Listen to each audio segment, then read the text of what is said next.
أعوذ بالله من الشيطان الرجيم بسم الله الرحمن الرحيم الحمد لله وحده والصلاة والسلام على من لا نبي بعده وعلى كل من صحبه وتبعه بإحسان بعده اللهم صل على سيدنا ومولانا محمد وعلى آلہ وأصحابہ وبارک وسلم. محترم ناظرین و سامعین، ڈیئر ویورز اینڈ لسنرز، السلام علیکم ورحمۃ اللہ وبرکاتہ. پروگرام قرآن سنیے اور سنائیے کے ساتھ آپ کا میزبان محمد سہیل رضا امجدی آپ کی خدمت میں حاضر ہے. ناظرین و سامعین، ماہ محرم الحرام یہ سن ہجری کا نیا سال ہے. ناظرین و سامعین، عام طور پر سن عیسوی کا جو سال ہوتا ہے ناظرین، وہ دسمبر میں اختتام پذیر ہوتا ہے، اور سن ہجری کا جو سال ہے وہ ماہ ذی الحجہ میں اختتام پذیر ہوتا ہے. تو بس یہ اختتام کی جانب ہے اور عنقریب ماہ محرم الحرام کا آغاز ہونے والا ہے. تو اس میں ہمیں خاص طور پر ناظرین یہ بھی دیکھنا چاہیے کہ پچھلے سال ہم نے کون کون سی کوتاہیاں کیں، پچھلے سال ہم نے کون کون سے خطائیں کیں، کتنی نافرمانیاں کیں. تھوڑا سا اپنی اکاؤنٹیبلٹی کریں، اپنا محاسبہ کریں. اور ناظرین، پچھلے سال ہم نے کون سے ایسے کام کیے کہ جو اللہ تعالیٰ کو اور اس کے رسول کو پسند ہیں، تو ان کاموں کو آگے بڑھانے کی کوشش کریں، اپنا محاسبہ کریں. اور آئندہ یہ آنے والا سال ہمیں کوشش یہ کرنی چاہیے کہ ہم اللہ تعالیٰ اور اس کے رسول علیہ السلام کی اطاعت میں گزاریں. ناظرین و سامعین، ماہ محرم الحرام، ماہ ذی الحجہ، اس میں بھی اسماعیل علیہ السلام کی قربانی ہمیں یاد ہے. اور ماہ محرم الحرام ناظرین، اس کا آغاز ہی آپ دیکھیں کہ ماہ ذی الحجہ کی انتہائی جو آخری تاریخیں ہیں، اس میں خلیفہ ثانی سیدنا امیر المؤمنین عمر بن خطاب رضی اللہ تعالی عنہ کو زخمی کیا گیا. اور ماہ محرم الحرام کی پہلی تاریخ کو ناظرین یہی گو کہ اس میں اختلاف ہے. بعض کہتے ہیں کہ ماہ محرم الحرام سے پہلے آپ کو جو ہے آپ کی شہادت ہوئی، اور تقریباً روایات میں یہ ہے کہ ماہ محرم الحرام کا جو پہلی تاریخ تھی، اس میں سیدنا عمر بن خطاب رضی اللہ تعالی عنہ کی شہادت ہوئی، گو کہ زخمی پہلے ہو گئے تھے. یہ شہادت یعنی پہلی تاریخ اور شہادت خلیفہ ثانی.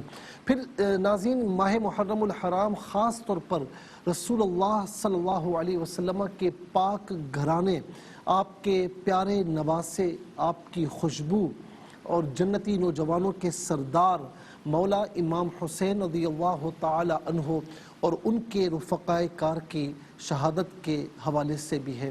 تو ناظرین، یہ علامہ اقبال نے ایک شعر کہا جو میں پہلے بھی کہہ چکا ہوں، بس اتنا عرض کروں گا کہ کتنی عجیب و غریب تاریخ ہے اسلام کی کہ ذی الحجہ میں اختتام ہو رہا ہے تو سیدنا اسماعیل علیہ السلام کی قربانی کی نسبت ہے، اور نئے سال کا آغاز ہو رہا ہے ماہ محرم الحرام.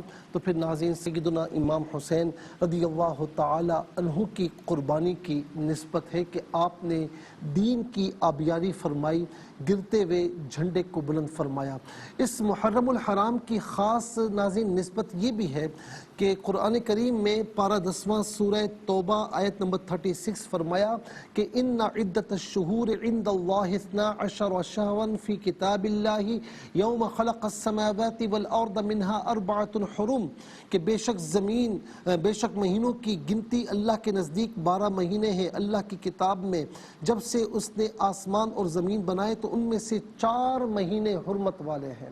ناظرین و سامعین، ان 4 مہینوں میں ایک تو رجب ہے اور باقی ذی قعدہ، ذی الحجہ اور محرم. ذی قعدہ، ذی الحجہ اور محرم، یہ 3 مہینے پیدر پہ ہیں اور رجب علیحدہ ہے. یہ 4 مہینے حرمت والے ہیں. اور اس میں ناظرین جو ہے وہ لڑائی جھگڑے، فسق و فجور یہ منع تھا، یعنی یہ ان کی حرمت تھی. تو اسی نسبت سے، چونکہ یہ پہلا مہینہ ہے تو اسی نسبت سے اسے یعنی حرمت والا مہینہ یعنی محرم الحرام کہا گیا۔ عام طور پر کفار ناظرین جب یہ مہینہ ہوتا لڑائی کرنے کا دل کرتا تو اس مہینے کو آگے پیچھے کر لیا کرتے، لیکن خطبہ حجۃ الوداع میں حضور نبی کریم صلی اللہ تعالی علیہ وسلم نے فرمایا کہ اب یہ تمام مہینے اپنے اپنے مقام پر واپس آ چکے ہیں، گویا کہ آقا علیہ السلام نے ان کی بھی تکمیل فرمائی، ان کا بھی تتمہ فرمایا۔ خاص طور پر ناظرین اس مہینے کے حوالے سے ظاہر ہے کہ آج جو ہے وہ زیادہ متوقع یہی ہے کہ آج چاند دکھ جائے گا، تو اس میں ناظرین شیخ جامعۃ الازہر حضرت علامہ ابراہیم بن محمد اپنی کتاب میں یہ لکھتے ہیں ناظرین، وہ کہتے ہیں کہ جس نے یکم محرم الحرام کو کسی صفحے پر کسی پیپر پر 130 بار بسم اللہ الرحمن الرحیم لکھ لیا اور اسے اپنے پاس رکھے تو انشاءاللہ اسے اور اس کے گھر والوں کو اس کی تمام عمر کوئی بری چیز نہیں پہنچے گی۔ یہ بڑا پیارا وظیفہ ہے، آج موقع ہے، لکھ لیجئے گا 130 بار، یعنی کچھ منٹس میں انشاءاللہ ہو جائے گا، آپ لکھ لیجئے اپنے پاس رکھ لیں تو انشاءاللہ ناظرین ہر بری وبا سے ہر بری چیز سے اللہ رب العالمین ہمیں محفوظ و مامون فرمائے گا، گھر والوں کو بھی محفوظ فرمائے گا۔ ناظرین یوں سمجھ لیں کہ یہ جو ہے وہ بیمہ ہے آپ کے لیے، تو یہ کر لیجئے اپنے لیے، گھر والوں کے لیے۔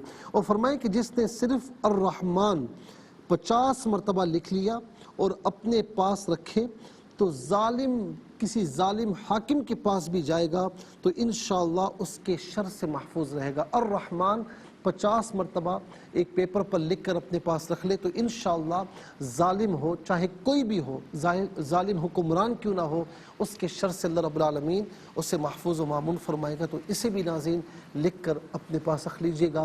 اللہ تعالیٰ اس مہینے کے صدقے، اس آنے والے نئے سال کے صدقے ہماری مغفرت فرمائے اور ہمیں اچھے طریقے سے اپنی اطاعت میں، اپنے محبوب علیہ السلام کی اطاعت و اتباع میں ہمیں زندگی بسر کرنے کی توفیق نصیب فرمائے۔